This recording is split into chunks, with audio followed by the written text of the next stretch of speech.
communications. Um, I have my hand in a few pots research interest wise, and that's something that I definitely want to bring to this space. But primarily, my areas of study are in climate change, but I also have a history of being interested in like food studies and media studies and queer theory and intercultural communication. And a large part of my academic journey has been fueled in the interest of understanding how we can use storytelling to convey meaning, to bridge gaps in discourse, to identify new places for imagining solutions, etc. And so before this, I was at JMU for my undergrad and graduate degrees. I focused in environmental communication and advocacy, but after that, I spent a little bit of time teaching at Bridgewater College and JMU. And while I was at Bridgewater, I got to teach two special interest courses. One I did on comic books and social justice, and the other one I taught a full course that I designed on Avatar: The Last Airbender. So I definitely, this Ideas Lab is a culmination of a lot of different dreams, and I'm so excited to be here and yeah, see where it goes. I usually take it away. Right. Thank you. I'm very excited I get to share the space with all of you and be here at the speaker series. So my work has kind of brought me into the world of pop culture and the work we're doing here through a couple different things. So prior to George Mason, I was at Cal State LA in California. And so one of the things that it's now the 10-year anniversary of EagleCon this year, actually. And so 10 years ago at Cal State LA, we started a Comic-Con specifically at the university where we wanted to bring people working in the industry in different spaces of pop culture, whether it be comic books or movies or the Art Directors Guild, and bring them to campus so students could talk to them about their interests, but also how to get into those spaces and find work in those spaces. And so that was my foray into the space, but then also I did some research on, because I find identities and our representation of identities in pop culture is fascinating. Some of my research focused on that in that space. So I'm a scholar of intercultural and interpersonal and health communication and a bit of pedagogy in there. And so my work always brings me back to education. And so I'm excited that we're here. I probably should have started with, my name is Ayushi and I am a professor at Montgomery College, but I was so excited to talk about pop culture, I just dived right into that. So, but that's what kind of brings me into the space. Being, an immigrant myself and being able to connect with different pop cultures, different spaces, different people who are in these spaces, allowed me to find my own identity, and it really impacted who I am today as a person. And so I'm excited to have this space, and I'm excited that we're doing this at George Mason. So thank you. Thank you, Em and Ayushi, sharing that with us. And for those of you that are joining us, and for everyone, I forgot to mention we're recording. Something told me to leave it recording, but I didn't want to have like 5 to 10 minutes of front end stuff before we started. And I accidentally paused it. So I did start it just so to give you the heads up. We are recording the session, and we're going to hopefully post this to our web content page at some point as we get that established. But to continue on with this, like who in regards to the Ideas Lab, we are not limited with the three of us. We're looking and hoping to be able to grow and develop. And with that idea, we have affiliates that we're continuing to reach out to, one such being Dr. Xavier Clark, which I'll come to his connection to the Ideas Lab in a few more slides down the road. And I have a long list of allies and potential affiliates that I've been keeping for probably 3 or 4 years now. And some folks in this very room are probably on that, or in this very Zoom are on that list.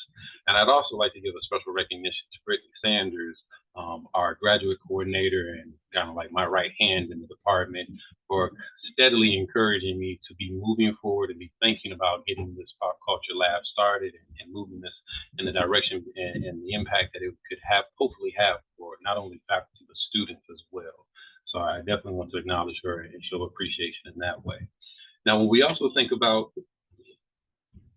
When we also think about the who in regards to the Pop Culture Ideas Lab, we definitely want to expand beyond the communication department and recognize that there are some organic relationships that will just probably naturally manifest or come about and working in certain spaces such as women and gender studies, African and African American studies, Latin American studies. We can naturally kind of make sense that there will be some spaces and some opportunities to collaborate and develop relationships in those spaces. We want to branch out and venture beyond to include spaces like economics and perhaps explore how the profit orientation or the interest in generating resources through these cultural expressions also have intersection or play on social impacts and effects and consequences for marginalized communities, groups, and identities. We can look at it from a psychological perspective, just in regards to IUC's perspective of how development of identity may be stemming from the expressions that we see in media or other forms of pop culture. And of course, religious studies, some people may think religious studies and pop culture, that doesn't like, for me, religious studies and pop culture are like hand in hand, interwoven together. Because as I, teach media studies at various spaces, and when we talk about when the mass production of content really takes place in the Industrial Revolution, the first form of content that was mass produced in terms of books was the Bible, and you find the Bible in practically any hotel in the country or the world. And so, to think of something being produced to that extent and that level and having that potential reach into people's lives and experiences, I'm hard pressed to believe or to accept that this cannot be examined or explored in the vein or in the avenue of popular culture. So I just say all that in the sense that we definitely look to branch out, establish relationships and collaborations with departments and individuals beyond the communication department, and we're definitely looking forward to that. The WHO continued. We'd also like to branch out beyond George Mason University and hopefully establish connections and relationships not only nationally, but hopefully at some point internationally in this idea of exploring popular culture and the impact of and the intersection of marginalized communities. And I'd like to ask Ayushi and M to both respectively speak to each of the potential broader connections that are immediately on the screen. You should take it away with Cal State first. So with Cal State LA, and as I mentioned, EagleCon is they're an established Comic-Con that kind of happens at Cal State LA every year, and they're trying to expand to be able to do 2 events a year. So the goal is that if we can collaborate and be able to kind of also collaborate with the resources that are available there. So EagleCon happens in the heart of LA, where a lot of our creatives are working, and a lot of the guilds are exist where their headquarters exist. And so they have a lot of resources that allow us to bring people who are in these spaces of pop culture, whether they are writers, directors, musicians, art directors, comic book artists. So having access to those who are already working in these spaces, they give us an opportunity to be able to get their perspective, but also to see how we see the end products of what we see. And so the goal is hopefully to be able to build these connections with Cal State LA and EagleCon in the future, so that we can bring those sort of resources to our lab as well, and to this area. Currently in the area, we have something called AwesomeCon, which happens in the summer. And so if we can kind of tap into some of those resources and collaborate, I think it would be a great space for us to be able to continue to build this lab, continue to add to the knowledge that we're building here. But also it gives us connections across the country where we get to hear those diverse perspectives, to include those perspectives and those voices, and then also to be able to make this information and this knowledge that we're gathering and creating accessible. So, which is what we're doing here at the Ideas Lab. So it's exciting that this is something that would be on the horizon for us. And that's a little bit about EagleCon. So in addition to Cal State and EagleCon, I'm particularly interested in helping us cultivate a relationship with the only pop culture department at an academic institution in the country, which is at Bowling Green University in Ohio. there's a lot of good that comes out of collaboration in general, but part of what we can look to at Bowling Green's Department of Pop Culture is the structure to see what is working for them, what is not. Also, we can kind of collaborate and look at how they're creating their full-time faculty, which I wanted to double check the departments. They have 10 full-time faculty members with academic backgrounds in American culture, anthropology, Asian studies, ethnic studies, folklore, women's studies, and more.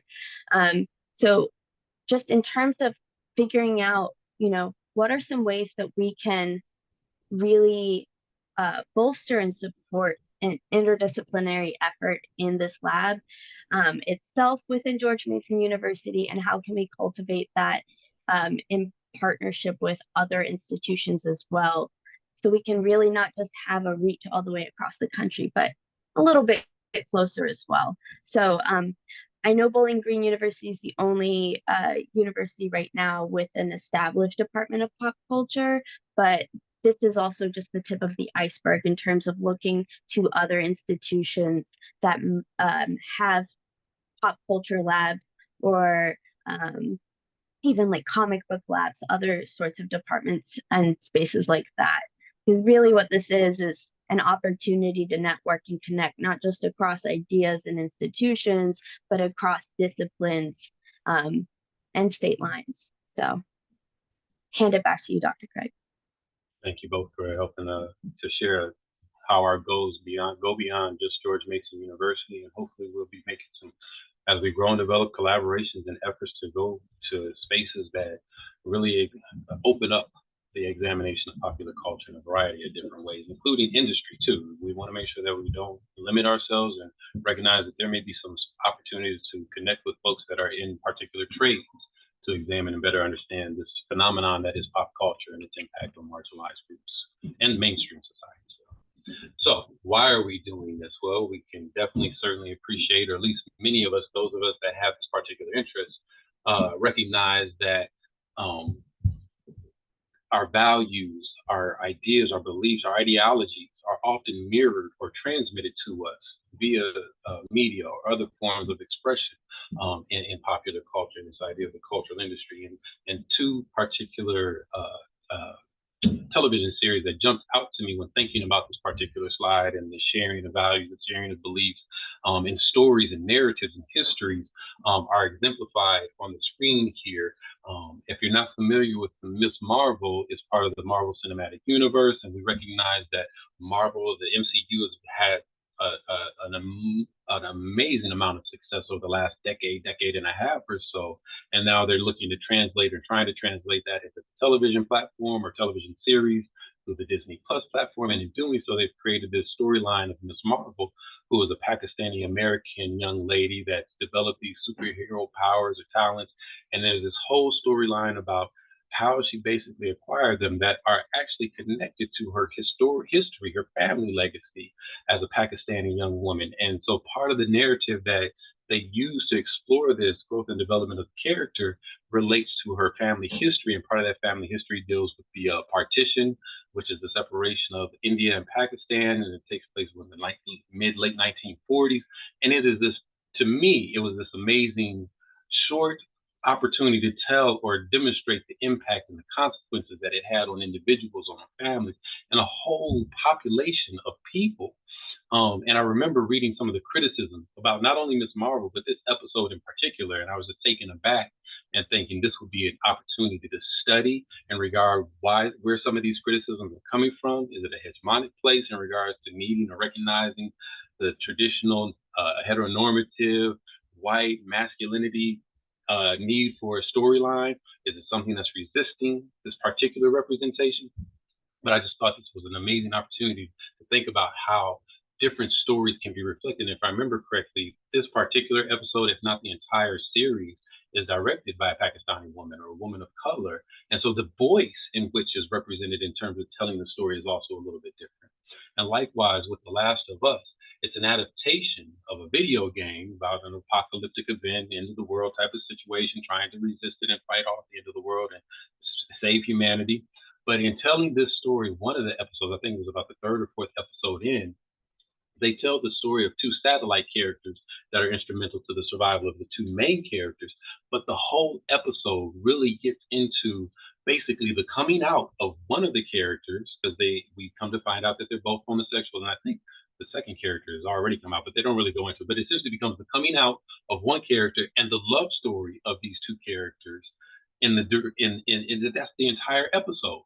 And then they get you to the point of how they're helping the two characters. So it for me, it demonstrated this opportunity that these creators, these writers, these showrunners are taking to create to use spaces to share these narratives, to share these ideologies and beliefs. And it also made me wonder, and this is for future exploration or research, are writers and showrunners gravitating to spaces like Disney Plus, Netflix, HBO, because there's less reliance on the ad dollar and less, acquiescing to advertisers and that type of support. But I know that M and Ayushi also had connections to these two particular series, and if you wanted to contribute anything, please feel free.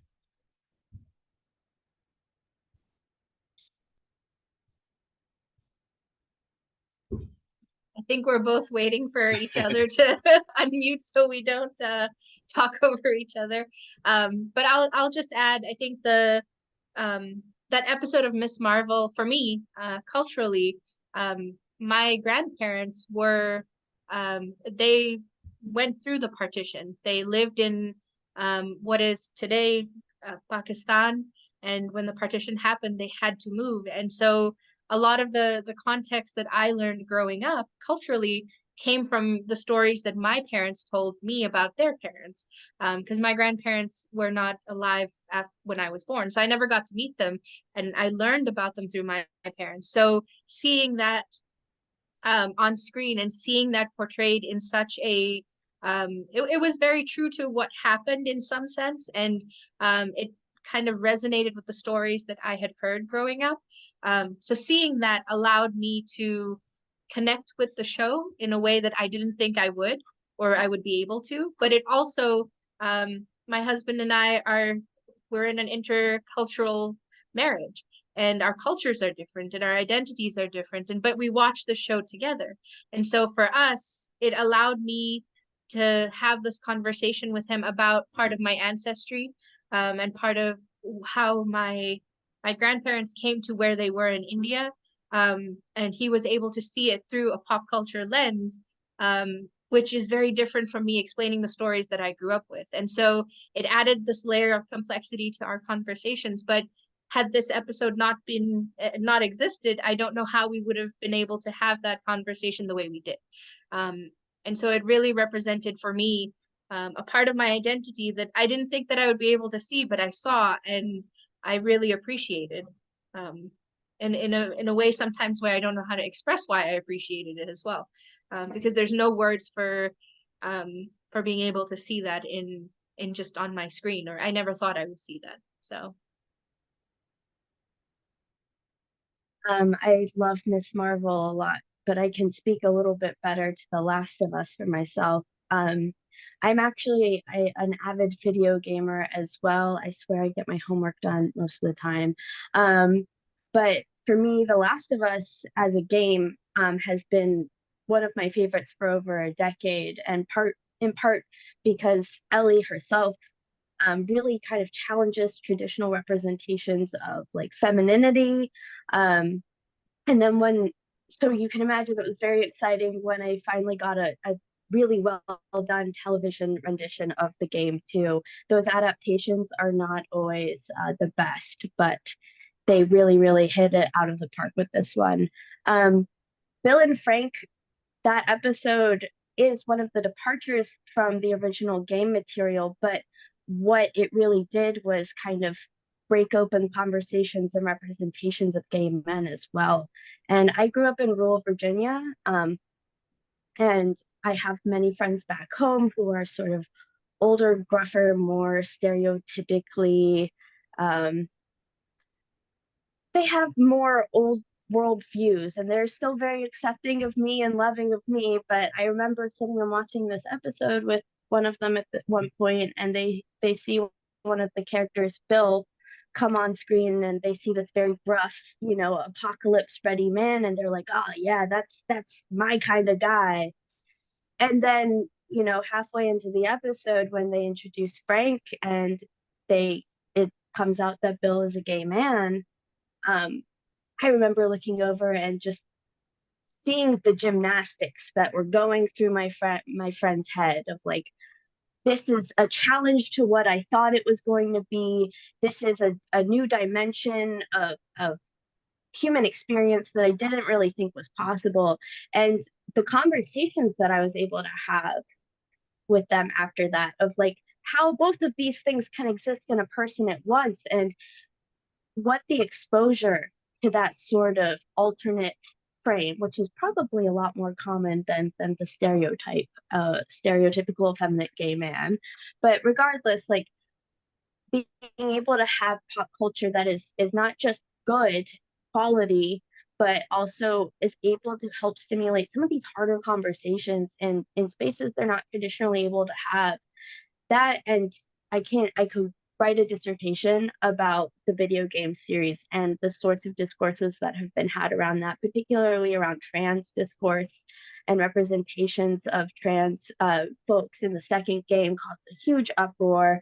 I know we're primarily focused on TV right now, so I won't get too into it, but um, just having that sort of artifact that can help bring a lot of folks together from different spaces and help bust open ideas of who people are and who they can be and what that means and what utility it can bring to the world. So I'll hand it back to Dr. Craig, but excited. And actually, and to your point, when you said you can speak to gaming, that's what we're looking to include in this realm as well as one of the earlier slides said. We're looking to go television, film, recording, radio, and gaming, all the avenues in which we think pop culture transmits some concept of acceptance, rejection, identity development, everything of that nature. And so, absolutely, I think your space in terms of developing a dissertation around gaming, and when you said the transgender, you and I'm sure we'll have future conversation in relation to it.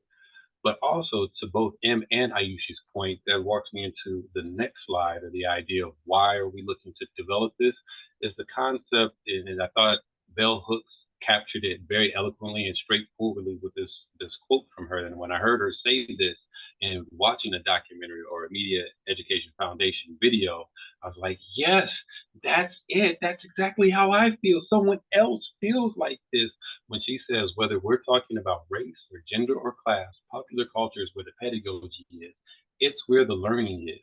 And to both M and Ayushi's examples or demonstrations of the conversations that were allowed to take place because of what they and their friend or their spouse or whomever you're experiencing this with are now able to engage, because of like, man, when I saw that, it blew my mind. Like, I think M said the mental gymnastics that were going on in her friend's mind. You look over and say, "What are you thinking over there?" Like, I did not expect that. It comes out really, it comes out wholly, and allows that conversation to take place. And so that's why, just the idea that popular culture can be a space of learning as well as entertainment. I often tell my students, and when I finish media studies classes, they ask, do you ever just enjoy media or television? And I'm like, yeah, I enjoy it all the time. And then I go back and I critique it, I criticize it, I think about it, I explore it. But to that point, I also thought about, we're doing this program on Friday the 13th. And so I thought it'd be very fitting to kind of speak about the horror genre and how this can be a space of that pedagogy, or how it has been a space of pedagogy. Because, when as a Black man growing up in the 80s and the 90s and into the 2000s, part of that discourse and that conversation about anybody Black in a horror movie was, oh, they're gone in like the first 5 minutes. And so that becomes part of that reflection, like, what's the value of the Black brown body in the U.S. or in movies or in the film industry, things of that nature. And to that point, we hope to be able to partner up with people like Robin Means Coleman, who used to be at the University of Michigan, but now is at Northwestern, who wrote this book, Horror Noir, that explores and examines the presence of Black and brown bodies in the horror genre, and speaks to the reality of what that means in the genre for Black and brown bodies. And is anybody familiar with the gentleman, or with this center screen shot in between of the Horror Noir and the Get Out? Anybody know where that one comes from? Just a moment of trivia. Is that Night of the Living Dead? Yes, sir, it is, Scott. I should know you. I should have known you would know that one. It is Night of the Living Dead. That is the lone Black character that was in the movie, And I'm not going to spoil it for anybody, but I'm just going to speak to the idea that George R. Romero, he actually utilized that film to put a lot of discourse or social commentary embedded in there in regards to what was going on with the war at the time. But part of that commentary also made a connection between the civil rights movement and what was happening to black and brown bodies before the civil rights movement, during, and potentially as a cause of the civil rights movement with this black character and the potential outcomes of this movie. And then lastly, of course, with that screenshot of Get Out, we fast forward to the 21st century and we start to see more and more African American and Black writers, directors, screenwriters creating horror thrillers, films, and television series that are also transmitting part of their perspective and ideology about what it is to be Black in America or to be marginalized and functioning in the society. Jordan Peele has now kind of, to me, like unleashed a number of different writers and directors that are taking to this. And my wife and I just recently watched a Hulu original broadcast. What was it? The Other Black Girl, The Other Black Woman, and it's basically a horror thriller, but it's based in it's clothed in the idea of usually if there's one black person and then the other black person comes along, what that dynamic is about. And we can also do this based upon social economic. I remember having a conversation with students recently talking about the horror genre and how socioeconomically there have been a number of films recently that pit the haves versus the have-nots, and also this ideology of how the haves look at those who are socioeconomically lower class or not at a certain state, and the tension that exists between the two classes. So the two films that are up there, if you haven't seen them, I'm not going to spoil anything for you. I encourage you to check it out and think about them from that perspective of there's a socioeconomic ideology that's present in here.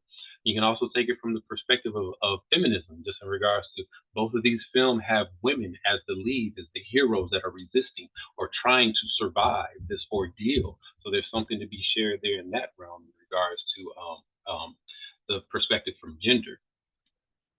Moving forward, how are we looking to accomplish this? Well, we're looking to do this through a multitude of avenues. As this experience right here demonstrates, our first foray into this is creating a steady presence of lecture and seminars in which we hope to annually invite anywhere from about 4 to 5 scholars, professionals, those that are venturing into the field of popular culture, and especially in relationship to matters of diversity, equity, and access and inclusivity. And then we hope to, by year 2, so that puts us into 2024, 25, roll out a mini conference, maybe like a day-long conference, a couple of breakout sessions or keynote speaker, things of that nature. And then we are currently working on a couple of book projects. M and Ayushi are going to co-edit along with me an effort to explore how Marvel has influenced or impact marginalized communities or reflected marginalized communities. It's been, I think, instrumental in a number of different ways, not only the cinematic universe, but that includes comic books, that includes the cartoons, that includes, a variety of different, I even include things like the Spider-Man shorts they used to do on the Electric Company show many, many years ago. So really exploring the relationship of Marvel and marginalization. I'm also working along with Dr. Xavier Clark, one of GMU's, the department's recent PhD graduates, on his research that examines being a Black consumer, and especially a consumer in luxury high-end retail shops, and what those narratives sound like. So we're taking the information he's gathered through his interviews and helping people to understand what those experiences look like, the trauma that is actually being experienced by these shoppers, and their mechanisms and ways of navigating that trauma and reacting or responding to the trauma. And so we hope that this will be a very enlightening read, not only for Black consumers, but also for the retail industry, and creating opportunities to impact policy, impact agency of individuals as well as the corporations. And then some future projects down the line, we of course would like to develop and expand our research opportunities. 3, 4, 5 years from now, I'd like to create a grant that examines the occupational therapy of young Black boys. And this stems from a question that a friend of mine asked me many years ago, like, Rich, why when a young black boy or black man gets cut from the team, he takes it so hard. And that really challenged me. I had to think about that, and I came up with a hypothesis, but in short, I'll try to summarize in a very succinct, short manner. Thinking about it, anybody that's trying out for teams usually wants to be that competitor. They want to be that person that makes the team, leads the charge, and drives their team to victory. So anytime a competitor of that nature gets cut, they're going to take it hard. But for young black boys and young black men, I also liken it to that. That also removes them from being accepted by mainstream society. The black or brown body that is most accepted by mainstream society is typically going to be the black or brown body that's performing on the field for the court. Very rarely do you hear a young child that is not black or brown that aspires to be like that, like Johnny Cochran, just in terms of thinking like a black lawyer or a black doctor. Very rarely do they see a black male doctor and things of that nature. But commonly, you'll see a young black boy or girl, or excuse me, young white boy or girl on the field or on the court, and they're envisioning themselves to be Michael Jordan, LeBron James, Kevin Durant, whatever athlete they aspire to that they recognize having that type of accomplishment.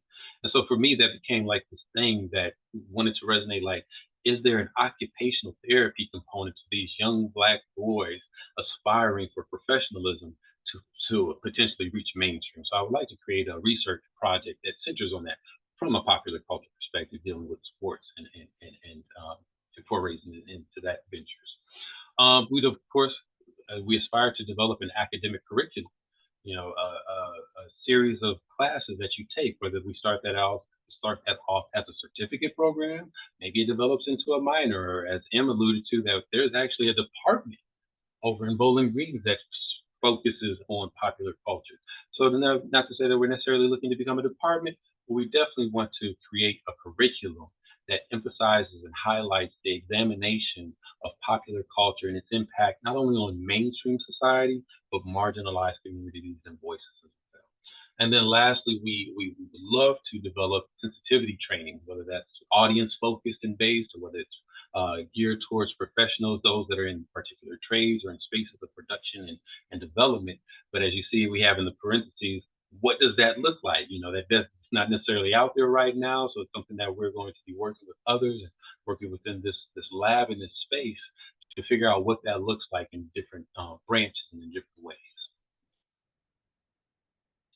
And then the last couple of slides here, just in the context that we want to remind everybody that all are welcome to this lab and encouraged to collaborate and work with this lab in a variety of ways. We're interdisciplinary. We don't see ourselves functioning in one particular field or subfield. We're definitely methodologically diverse. We hope to have our quantitative brethren and sisters be a part of this, qualitative, critical theorists. Please come talk with us, work with us, develop with us. And then also, it's not just about the people. It's not just about particular communities. After working with Dr. Ed Maybach and the 4C and some projects geared around climate change, I came to recognize that we also marginalize information. We marginalize topics and subject matter. And so there may be a need to create space to further examine and explore how we do that and how we can further enhance or broach certain topics and get them out to people and better understand. And then the last slide, of course, please keep an eye out for future programs. As I mentioned, there are going to be more lectures and seminars coming for this year. The next key program that we have on slate is the Cultural Studies Department asked me to come and deliver a Meet the Faculty type of address, in which I will be sharing like my own personal development that led to my professional development and interest in popular culture, and especially this idea of how we're using popular culture in relationship to marginalization. Are we creating spaces of coalescence and better understanding? Are we creating spaces where there's more collision of cultural perspectives and ideologies? And of course, I'll be sharing some of my own work, and then elaborating a little bit in terms of the pop culture lab as part of those efforts and future initiatives. At this point, I'd like to stop sharing the screen, open up for questions, comments, conversation. And I know that Ayushi and Emma have also constructed in a little activity. Would you all prefer that we start off with the activity, or would you want to open it up for conversation first?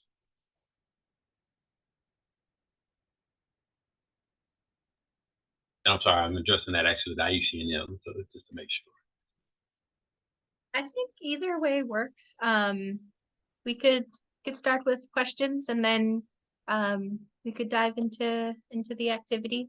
And maybe the questions will relate to our activity, so that's even better because then we can bring things together. Absolutely. So the floor is open. Opportunities to respond or offer any questions that you may have.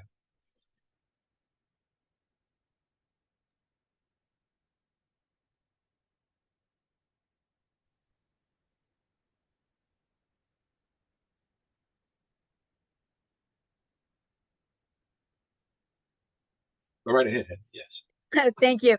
Forgive my tardiness. I was having trouble logging in here. Yeah, it's a great topic, and I'm so glad that people are doing this. I just wanted to mention that I've been working with a group of scholars to create a division at NCA on death studies, so end of life grief, death scholarship. Some people do performative memorialization.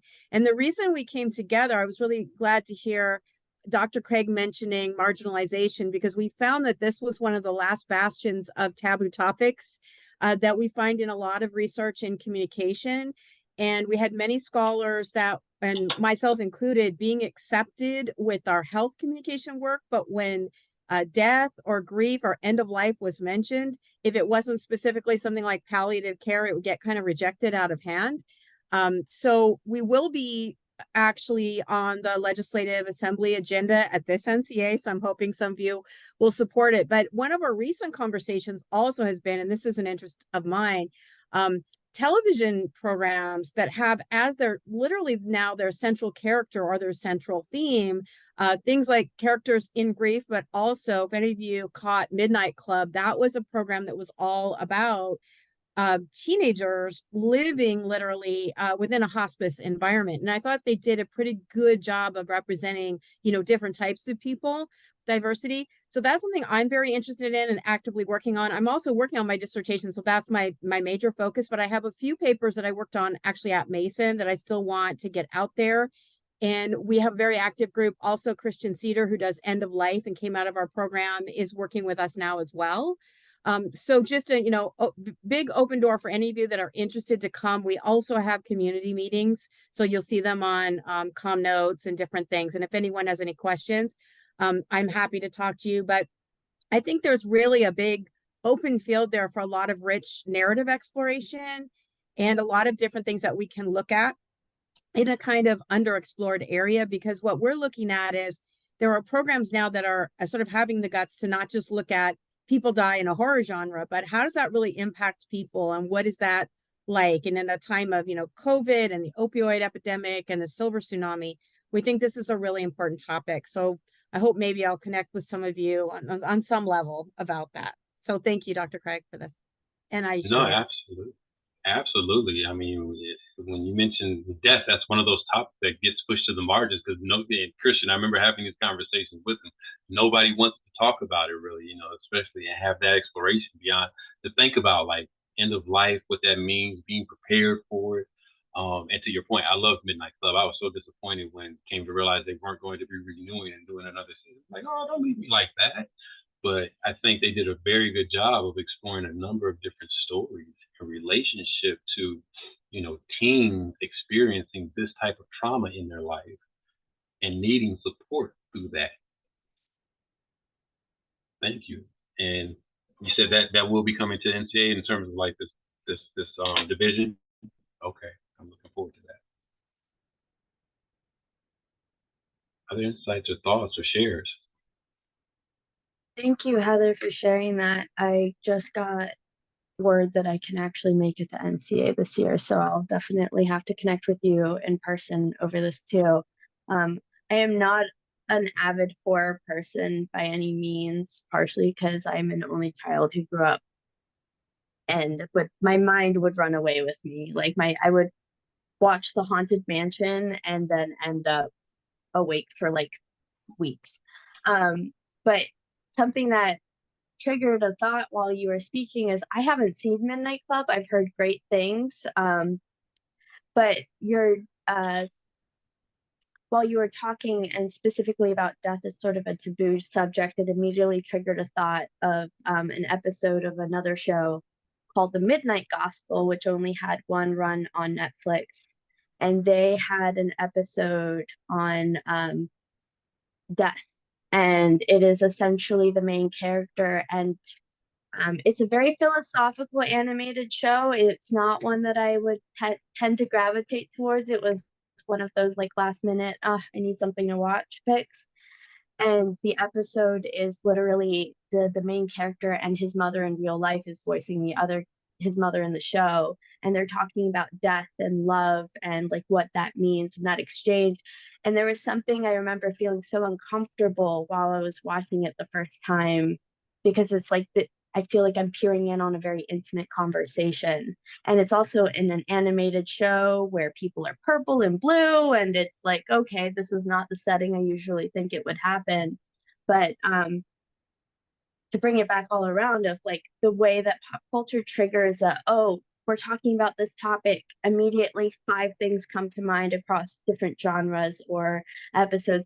Yushi and I, when we were having a meeting earlier this week preparing, we spent the first half of the meeting just tangentially like networking all of these different shows, or we would talk about an emotion, and immediately multiple pop culture artifacts would come to mind of this really helped me process. And Dr. Craig having The Day After Tomorrow on his slide, that is probably, I have laughed with my parents about this multiple times. That was one of my favorite movies as a kid, but also something that I actively reference all the time as to why I'm in climate change communication and why I want to engage with storytelling as a method for that as well. I was telling Dr. Craig and Yushi in one of our meetings that that movie scared the hell out of me, but it was also a part of a genre of movies happening at the time of like 2012, like all of these the world is about to end narratives, and that really did have an impact on me, and it had an impact on how I felt my world, was imminently going to collapse. It helped me motivate me to want to do something about it. And that was, of course, right on the beginning side of superhero movie genre rising up too. So it's interesting to see how all of these different genres and pop culture corners end up kind of contextualizing different experiences for people and how they are able to process those as well. But I'm really interested in the death studies too and how we are able to have those conversations. So we'll definitely have to connect. I have to imagine that 6 Feet Under, in terms of media representation, is part of those conversations. Well, I've never watched the show. I've heard good things about it, but I definitely would have to imagine that show really takes us in that avenue of having those conversations, considering what the context is. Heather, I'm sorry, go right ahead. Oh, no, please don't apologize. No, thank you for your response. And yes, and I would love to talk to you more about that. 6 Feet Under was actually, I found out the motivation for a couple of scholars that I really like to get involved in end of life communication. There's another one, in case some of you have not seen it, that I think is really strong since I do some work in grief, which is called The Leftovers, which is really a story of when society becomes, sort of overwhelmed with grief, and also kind of the mystery of like not knowing how things happen. But I did want to mention that the group that I'm working with, what I find is kind of interesting is it crosses over into an amazing amount of different topics, including climate issues. So we have a couple of people in organizational that are looking at things like green burials and all kinds of different, unusual topics. But I haven't worked yet on Midnight Club and Leftovers. I worked on a couple of other TV programs and did papers at Mason where it was sort of some interesting work where there was sort of a major plot development. But what I think is strongest is this idea that it's actually the main focus character. And I do think that this sort of thing that we're talking about, so I'm so glad you're having this meeting, brings people in a different way because of the theories of things like transportation, et cetera, where people get engaged with the characters. And so that kind of discomfort with talking about death, instead of it being about, let's talk about our personal experience, we get really engaged in the story itself. So I think there's a lot of power there to bring people into more of a conversation about the things we don't like talking about. And Heather, I just got to let you know the only reason I'm looking off is I'm typing your name and email address on my list. You are on my list.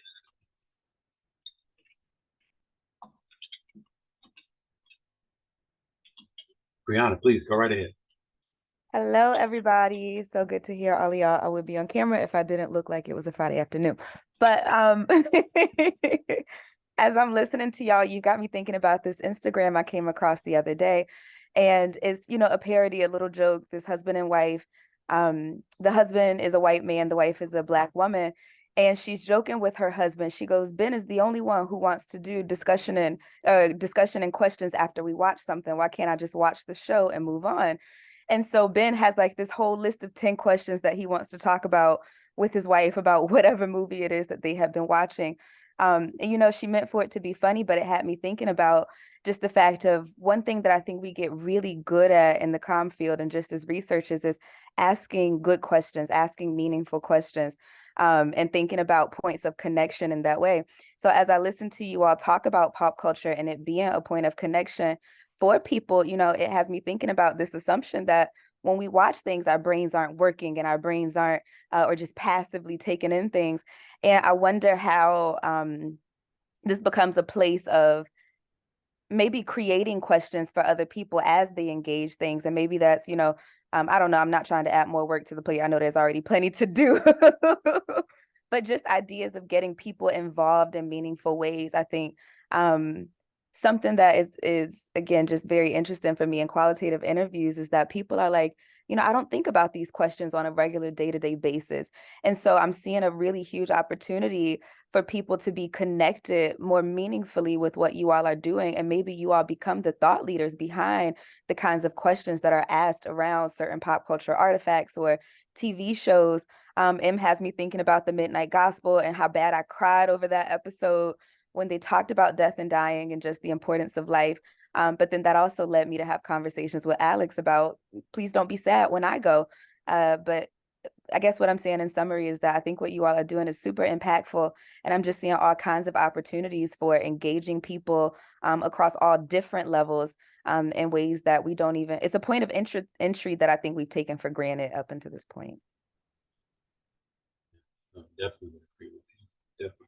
And to your point, Brianna, one of the things that's embedded in my speaking session for November with cultural studies, but it's something I usually talk about, is watching the film series, the trilogy for the Lord of the Rings, the first three part of the trilogy, and you all get a little bit of a preview in the way I describe it. There's a slide that I have, a person that's dressed in garb that you would think is some you might designate with like Northern Africa or the Middle East in some ways. And I asked, does anybody know what this screenshot comes from, what movie? And usually one person might identify it. But in the body of the film, there's a group of humans that fight on the side of evil, on the Sodom, whatever the evil eye is. And as we observe these humans for the first time, they're marching through the woods, through the forest, and they're marching on creatures. They're marching on animals. And Mr. Frodo or Samwise, whichever one goes, "Oh my God, do you recognize what they are?" It's like, what are they? They're oliphants, basically just elephants instead of elephants. And so when I watched this, I'm like, oh my God, I was taken aback. I was disappointed in some ways, but I utilized that also to submit for my personal statement letter to the PhD program, and I shared my personal statement letter with a friend of mine. He was like, "What do you put in here?" So I read it to him, and I talked about that scene. He was like, "You saw that in the movie?" I was like, "You didn't see it?"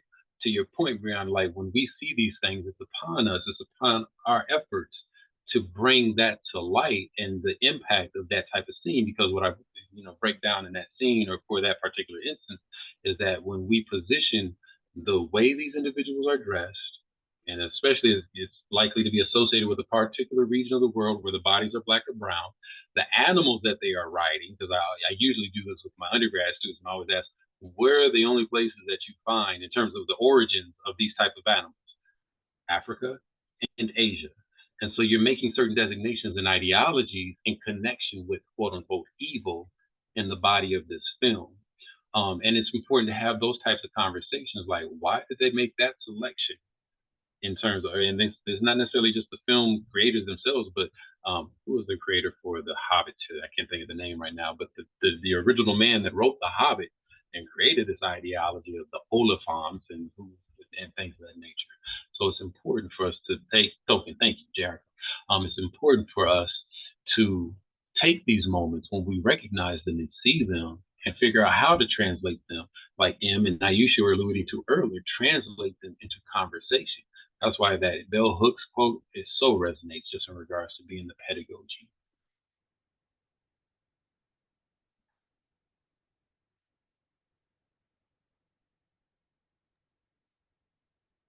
This really made me think of so I was thinking as you were talking, Dr. Craig, about I grew up in Botswana, and if you see my cat, he's very excited about people, and he's like, "What is happening?" So he's here. So don't mind him. Link is a part of this conversation. His name is Link, which comes from, gaming, because my husband is into the Zelda games.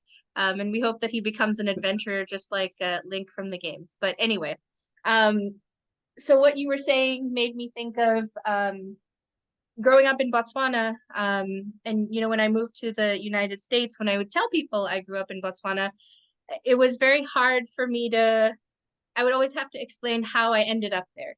And so the first time I watched Black Panther, I saw my two identities collide in the movie, because there's a scene in the movie when M'Baku and T'Challa are fighting at the waterfall, when T'Challa is about to be crowned as king. M'Baku challenges him, and he accepts the challenge. And M'Baku from the Jabari tribe, he goes, "Glory to Hanuman." And Hanuman is a Hindu god. And so for me, as someone who grew up in a Hindu family, but also in Botswana and Southern Africa, to kind of see that happen, I went back and watched the movie 7 times in the theater, because to me, just seeing that representation made me feel very seen. And so it's kind of it allowed me to see myself in a space where I never imagined I would. But it also got these conversations started of where people started talking about how there are big Indian communities in different African countries, and how did we end up in those spaces? And so if there, I saw a couple interviews of why they made that particular choice, because that's not the Jabari tribe isn't represented in that way in the comics, but that was a intentional choice that was made for the movies. And so I thought that was very interesting, but also it led to so many other conversations. And when you were talking, it made me kind of think of that feeling seen in that way, in a pop culture space. And I will tell anyone who will listen to me about the first Black Panther movie. It happened again in Wakanda Forever. He says glory to Hanuman, and I waited for that part. And then I called my brother after, and I was like, "Did you hear it? Did you hear it? It happened." But it makes me very excited to see my two identities collide in that sense in a pop culture space. And I don't know how to explain how excited it makes me, but it gets me very excited to see it. So As it should.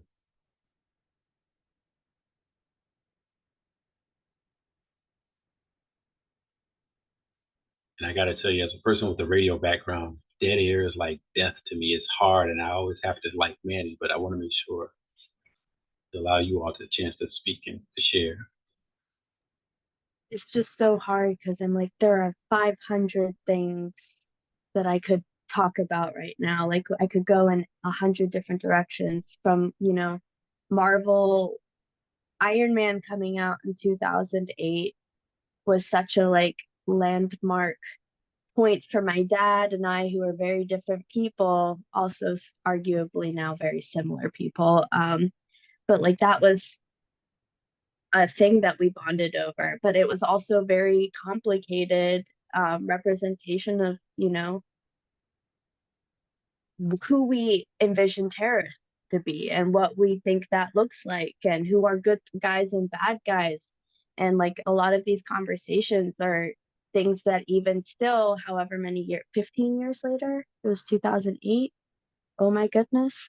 I'm still thinking about. And I remember taking Dr. Craig's intercultural class in the spring, and poor Dr. Craig had to field my ridiculously long essays on, and they're supposed to be like reading responses, but I'd go off on a tangent because there was so much to dig into, because it's hard, I think, also in 2023 to talk about your favorite things without being afraid of someone pointing out why it might be problematic or why it might be not the best. And so I remember being very excited to see other scholars getting excited about Marvel, because a lot of people that I've also come across in the academic world are like, that's so problematic, or this is not the best, or we could do much better. And I think one of the cool things about this space is being able to hold both, right? It's the nuance of like,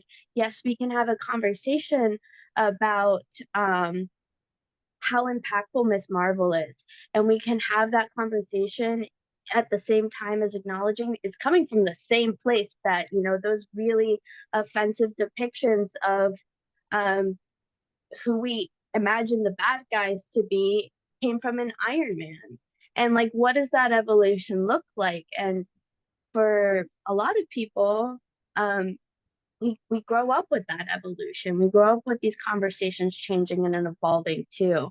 But I think what's cool is this space can provide a place for us to enjoy how things are personally impactful and profound to us, at the same time as kind of complicating those discourses and saying, hey, like, what does it mean that, you know, X, Y, and Z is problematic, but like, can we also look at both sides of it, right?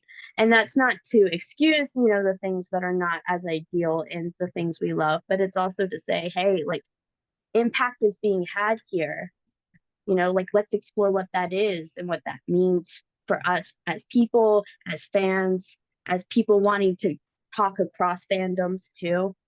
Scott, take it away.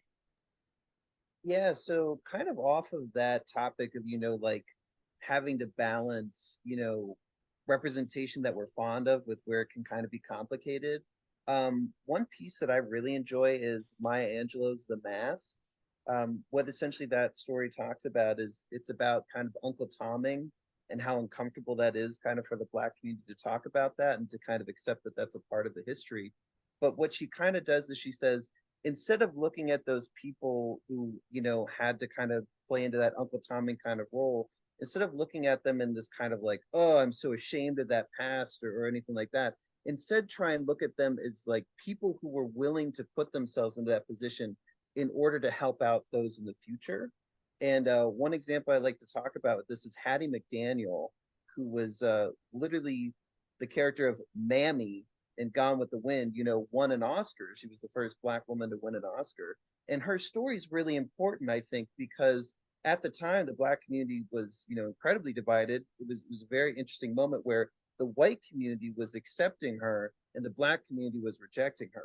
And so it was this kind of very important moment, and kind of taking Maya Angelou's take on it, we can kind of look at Hattie McDaniel's role as opening up the floor for people of her community to becoming like, into more stronger roles that are more representative, less stereotypical, kind of pushing things beyond. And that was kind of those first preliminary steps to kind of move us forward.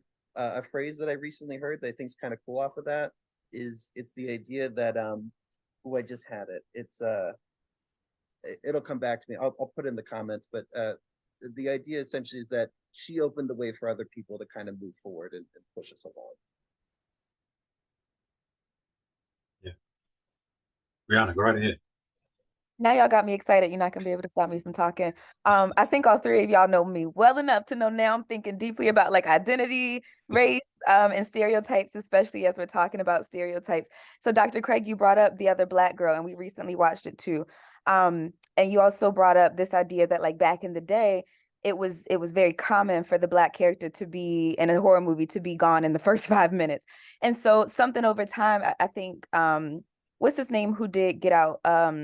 uh Jordan Peele, he also does this very well of like switching the horror kind of setup to be more, I don't know what it is, to be more like to resonate more, I guess, with Black communities. So I think what I'm noticing with things like The Other Black Girl, Get Out, what's the movie Who Cloned Tyrone, those kinds of things that have come out, it's like this genre of Black horror are like the horrors are different. The horrors are being colonized or being, you know, taken or something happening, but it's not okay, well, I went to go explore this cave and I found something. Like we're not doing that. And so that's coming across very clearly in these different, I guess, I don't know if it's the same genre of horror, but it's marking a shift to me in some ways of like what horror actually is for Black and brown bodies. And then I'm also thinking about this idea of stereotypes, because another part of the backlash for Who Cloned Tyrone was that, like, yes, while it was progressive in some ways as far as Black horror genre, it was also very stereotypical in that it had, okay, people are putting things in the fried chicken and now everybody's eating the fried chicken, or things are in the perms, and they were like these very stereotypical representations of what it means to be Black, to eat fried chicken, to have the perms, to be in the church and doing, you know, the stomping and hollering and things like that. And so I think as we're thinking about stereotypes, it just has me wondering what your perspective is, all of your perspective is about like this shift as it pertains to different identities or different cultural groups, and how you might feel about it in the broader scape of things. Yeah, I actually responded to that. I think there's I think it's M's point and even Scott. That's part of the complexity of what we're looking to do with this in regards to the production and even the reception. You know, for the creators of this content, are they just just merely, but are they perpetuating, like you're saying, the stereotypes, the status quo understandings and representations of certain groups or certain bodies in trying to create these genres or move into new spaces? Or are they actually challenging those ideas? I usually mention Black Panther, and when Black Panther came out, I was teaching pop culture and health, and the students were like, "You got to go see it, Dr. Grant. You got to go see it." I was like, "I'm going to go see it." And I eventually saw it, and I was like, "I enjoyed it, you know." But I also, to M's point, problematized the film. Like there are still some spaces in which I'm going like, we need to be careful with what we're doing here. As revolutionary and as groundbreaking as it is, there are still some hegemonic, Euro-sized, westernized ways of looking at Black and brown bodies, the continent of Africa, and things of that nature. So to your point, Bree, and I kept saying Brianna before, like, why do I keep saying calling this woman Brianna? Like, I know I usually call her Bree. To your point, Bree, you know, I think there's a lot of complexity that happens for the producers of the content as well, and that's the type of thing that we want to get into and explore and really have those conversations about. I'm sorry, Heather, your hand. Yeah, please go right ahead. Oh no, don't apologize. Thank you. Yeah, no, what Brianna's points I think about identity are really spot on and important to investigate. And that's what I do a lot of my work in. My dissertation looks at mastectomy narratives, but I do a lot on long-term cancer survivorship and the whole issue of these major life transitions and what they do to our identity renegotiation, our public ideas of identity, who people think we are and who we choose to be, and what that does to us. One of the things I think is kind of interesting and also kind of, I don't know, just a conundrum for me is that I'm glad to see in the media that we're seeing more portrayals of the concern of things like the disappearance of Black women and women of color and Native women, which is something that for a long time was not being discussed. And before I started, when I came back to do the PhD, because I was teaching full time in a teaching college, I was bringing up with a lot of my students my concern about things like maternal mortality in Black women and where we are in the United States, looking at the Western world and how appalling a lot of that is. And it's finally kind of getting more attention both in the health communication world and also in media portrayal. Now, I don't know if this show is any good or not, but there is a new show called Found, and it's really based on the idea, TV show based on the idea of a Black woman who was rescued from a kidnapping situation, who literally tries to find those people that are kind of like in marginalized groups that no one's paying attention to, that are the missing. But something I brought up recently with my deaf scholars is that we've struggled a little bit, honestly, with finding people of color that really want to be part of our conversation. And one thing that I wonder about is when we look at some of these topics, just really awful topics, honestly, about how people of color are more vulnerable to certain types of crimes, death especially, if there's a discomfort with wanting to be identified as, say, in death studies or end of life, and that it's more risk and health. Because if the movement is Black Lives Matter, then we don't want to identify people as, oh, look, this is like in the death studies, category. So I know this sounds kind of strange and because I'm brainstorming about it, but it's just interesting to me. I mean, I'm very glad to see there's more in health communication discussing and risk communication. I think we use more in risk communication, but I don't see as much this people sort of like joining the conversation. And I think that Black Death Matters and Native Death Matters is a conversation.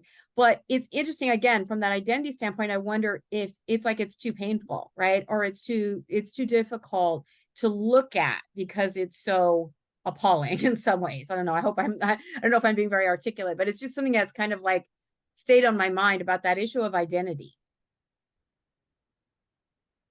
Go ahead. You just kind of triggered a thought, and definitely I think conversations of how tough things are depicted in media is absolutely complicated when we think about how groups are historically represented and how we try to better those representations to both maybe draw more light to some of those experiences, but also not want those experiences we're drawing light to become the definitive new set of things that we associate with these groups as well. But so one of the big things that made me think about was The Handmaid's Tale. I have never seen the show, partially because I've read the book. I was an English major. I've done my time with Margaret Atwood. Deeply appreciate that work, but also like I know that subject matter is too much for me, and I know the show is too graphic for me. But I find that we are more willing and more comfortable to have those conversations about those hard topics when it's not the centering of people of color as well too. So even the way that we pick up and amplify these shows that are dealing with these hard subjects still feels so you have to look at it through the lens of like, how are we comfortable and how do we make space for different narratives? And I think the interesting thing that I'm thinking about too, and this is kind of generative as I'm speaking, so apologies if it's not fully a full-fledged thought, but I definitely worry about sort of, how can we better have these spaces where, it's less complicated, or not less complicated, but we are more willing to engage with some of the heavier thematic material in say like The Handmaid's Tale, because there are a lot more experiences of white women beyond just that depiction, right? And so I think one of the things that I get hung up on thinking about a lot when we're talking about narratives of marginalized communities, and I want to put brackets around white women because I also want to include queer and trans people in that too. Finding that line between that set of experiences you want to highlight and help people understand, but having those not be the only experiences that are highlighted and understood is something that I'm really wrestling with, because I really think on one hand it's so good when we have these moments that blow open our understanding of who groups can be, or who individuals within groups can be, and what those experiences can contain. But when those things become the only narrative, is that something that holds those groups back in a different sort of way? And it's like, can we fully break out of the context from which media is created and comes from? I'm not really sure. I'm kind of just speaking out of my brain here, but it's so complicated because, again, it goes back to that. I want to celebrate Miss Marvel, and I also want to problematize things in the Marvel Cinematic Universe of which she's a part of. It's really hard to be not excited about things like the Marvels, the new movie with Miss Marvel and Captain Marvel coming out, but it's also still hard to not think about the complicated conversations of how women are depicted, especially through race and culture as well. You know, Captain Marvel is a lot more sexualized in certain respects, and in some ways, Miss Marvel, who's a teenager, and I'm very glad she's not overly sexualized, but like in some ways, that the way they depict her is almost not infantilized. I'm trying to think of the right word. More innocent than she is, or like I don't know how I will come back to that at a later date, but just these complicated things of like I can be so excited that these narratives are being had and taking place, but also deeply critical of where they're coming from and what limitations they might put on how we generate and how we think about narratives in the future. And to both of your points, you know, I think, Heather, you're absolutely right. I think there are things that are taboo within certain groups and within certain communities, and it's hard to bring them to light in media or through other expressions that we popularize. Now, I mean, to the point that Bree was talking about with certain attributes of how the horror genre has shifted and changed, and it's taken a while for these writers, these directors to figure out what the horror genre looks like for African Americans, for blacks. Because, like Bree was saying, most black families are going, ain't nobody walking in that cave. Nobody's going up in that scary house. Most black families are staying away from that. But they're now translating certain experiences into what their concept of scary is. Like, oh yeah, you tell me about the other black guy and how he's going to stab me in the back or do something to me at the job or whatever. That's scary. And they create these ideologies around it. So to your point, I think it may take a while for the original, the authentic voices to be able to construct those stories and those narratives in relationship to the concept of death. But then maybe that's where your work contributes to the exploration of how those voices are able to do that. And then also you had mentioned the idea of victims of kidnapping and missing. And I'm recording the show Found right now. I haven't had a chance to watch it, so my presumption is that hopefully by Thanksgiving break or the winter break, I'll be able to binge the episodes I haven't been able to watch and get caught up on that. But what immediately came to mind, because I hadn't even thought about that, but you're absolutely right. There has been a growth in the number of films and television shows that highlight women of color in particular that have been abducted or have gone missing, and even children of color. Because I'm thinking about the one film that was about the man's niece or something of that nature. I haven't watched it yet myself, but there's been a number of those films in the last probably 4 to 5 years that have come out that really speak to this. And you're talking about the idea of the worthy versus unworthy victim in society. And Chomsky and Herman speak to this in their work on the propaganda model and how, you know, if the profit or the money's not there to highlight, oh, going back to the idea of the missing white woman syndrome. And you know, usually it's more, you know, more worthy to highlight the missing white woman because people will be attracted to that, want to turn on CNN or whatever news program, as opposed to that missing black woman or that missing black or brown body.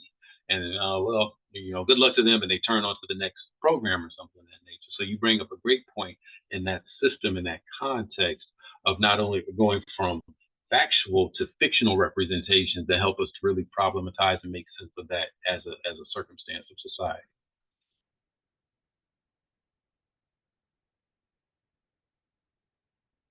And Bree, you already know you're on my list just in regards to um, thinking about maternal health care, delivery, everything of that nature, and especially what we think as being status quo in Maine. But I seen your hand was going up on something else, so please go right Yes. ahead. Yes, but in that same vein, I appreciate you making that note. And I wanted to mention to Heather too, there has been an uptick in the number of end-of-life doulas now. They've always existed, but I'm noticing that it's becoming, you talked about on social media a bit more. You know, people's websites are popping up with language about assisting not only in birth, but also in end of life. And I just wanted to mention that for you. I have one woman who I may be able to connect you with who would love to talk about end of life and grief, and she's a sociologist as well. But I also wanted to bring up, dang y'all, I wish my examples were like as fun as Miss Marvel, or like more exciting. But I'm thinking about the movie Nowhere. I think it's on Netflix now. And it's like one of the top 10 this week or something like that. And in this movie, it is really documenting how processes of immigration can look. So it follows the story of this one couple And I won't give it away just in case you all plan to watch it, but it follows the story of this one couple. And long story short, I think they did a really good job of highlighting the disposability sometimes of how we can see immigrants here in the US. And so stories like that, even, Alex and I were watching this and we're asking each other questions about it. And he's saying to me, he jokingly said something about Trump's wall. He goes, does Trump know that people may not be crossing borders in the way that he thinks they are? And I go, again, we're being silly about it, but in truth, how desperate might you be to leave a place that to leave a community that to go elsewhere? And so as we watched this, we kind of started to deeply engage with just what immigration means here in the US, how people are seen as disposable, especially if they have immigrated to the US in some senses. But then also this idea of just, again, different types of fears for different types of groups and people. It did a really, really good job of showing, okay, so what happens when you are in a place and you don't understand the language, or what happens when nobody is checking to see if you are okay, nobody even knows that you are here in a sense. And so anyway, it had us just, and there are some things in the movie that just kind of don't make sense, as some it happens sometimes, we know. But for the most part, again, just following that storyline and thinking about horror, thinking about different genres of horror and what that might look like across different social locations. I thought Nowhere was a really good example of, dang, this is something that doesn't cross my mind every day, but surely it crosses someone's mind every single day. This is what's scary to me. So if you haven't seen it, I definitely say go watch it and tell me what you think too, because like I said, it's not as fun as Miss Marvel. It will make you cry. It is very, very sad. But it is the reality of so many people who are living amongst us here in the US. And I think it's something that we should talk about, and just bring awareness to in a different kind of a way. And especially again, thinking about Trump's rhetoric, I'm like, I think it has been simplified. Immigration and what it can look like has been simplified so much through our political landscape. And I'm like, that is, mm-mm. It's ignoring a lot of folks and a lot of experiences, in my opinion. And where you actually made me think about another element of pop culture that I think we loosely touched on, but this idea of technology's impact on pop culture and becoming avenues or spaces for people to share stories like that. You know, that story may not have been told if it was traditional media in terms of broadcast with the four main networks, but now because of outlets and platforms like Netflix or other, independent app platforms that don't rely on subscribership or advertising, people are finding spaces to be able to tell these stories or to be able to present information of this nature and potentially impact or influence pop culture and perceptions. So technology is another avenue or space in which we can absolutely explore, examine. We think about Instagram and Twitter. I was just joking with my class the other night about this, like pop culture for me looks different than it does for my children. Their pop culture in terms of technology is coming through small little devices, and they're using social media platforms, YouTube, Instagram, etc. And so it's looking a little bit different than what I'm used to or associated with. And so I'm having to transition to better understand pop culture. That's one of the things about being a pop culture scholar. I remember reading someplace is that by the time you catch up with culture, you're pretty much outdated. So now you need to rely on others to understand what pop culture is or what the current trends are, things of that nature.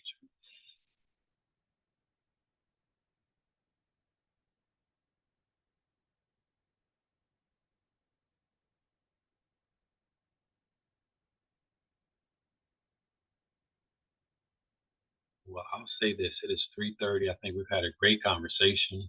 I know we're scheduled to go till 4 o'clock, but I always like to give gifts and rewards, and I'd like to gift you a half hour of your day, of your life back to you. Unless there are any outstanding comments or thoughts or questions to be had. Thank you for this opportunity to engage with you and have this conversation. We're looking forward to many more. So please keep your eyes open for future flyers and information coming out of the lab. It's amazing to be at this moment to say that and to be able to grow this thing along with Ayushi and M and whomever else is going to become collaborative in these efforts, which I hope many of you on this call will continue to be. Go forth. Have a great weekend, everyone.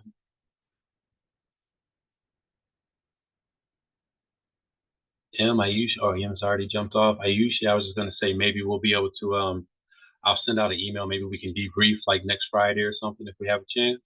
Yeah, that sounds good to me. Okay. Yeah.